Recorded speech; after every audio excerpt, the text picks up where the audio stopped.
Hola mga lalabs! Marlabs is back for She's Daily Vlogs. At sa vlog nga po na ito ay nakalimutan ko na babae ako. Grabe nga yun, oo. Ops, tika-tika, mag-subscribe ka muna at pakihit na rin po ang like at notification bell button para updated kayo sa aking mga susunod na videos. So ayun nga po, maglalagay po tayo ng sofa sa loob po ng kwarto. At dahil hindi nga po magkasya yung sofa sa ating pintuan, kailangan po nating tanggalin yung kanyang mga paa. Ay, grabe ba? So ayun, sinubukan ko na siyang ipasok pero hindi pa rin siya kasya. Grabe nga yun. Kaya kailangan ko ulit tanggalin yung iba pa niyang paa.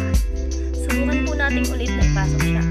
Ay, grabe ba? Hindi pa rin siya magkasya. Oh my God, masyado na akong napapagod. Ang hirap pala talaga kapag pinilit mo, akala mo kasya na. Akala mo kayo na pero hindi pa pala. Ay, grabe ba? Sige, push mo lang girl. Push mo lang. Kaya mo yan. Yun, hindi talaga siya kasya. Kaya napag-isip ako, tanggalin ko na lang yung pintuan niya. So ayun, for the tanggal na po tayo ng mga tornilyo ng ating pinto. Grabe nga yun. Wag naman sana magalit si amo dahil dito. Grabe ba? Huwag ka na magalit. Oo. So ayun, natanggal na nga po yung pinto. At subukan na po nating ipasok ulit. Ayun, success naman sa wakas. Ang sarap pala ng feeling kapag nagawa mo na yung ginugusto mo.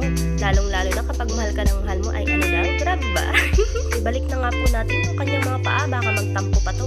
This time po ay napapagod na ako. Ang hirap pa yung magtanggal ng tornilyo at saka magbalik. Ayun nga, tapos na po siya. Ilagay na po natin siya sa gilid. At akala nyo tapos na? Meron pa. O, diba?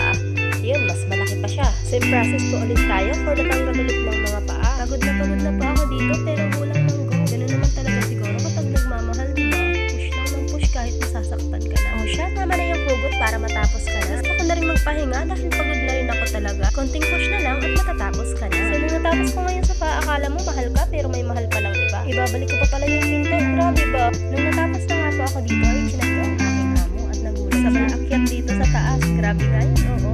Gulat na gulat siya at itinatanong niya kung paano ko daw yun napagkasya. Nagsabi daw kasi siya sa asawa niya, ang sabi daw ay hindi magkakasya at bibili na lang daw ng bago.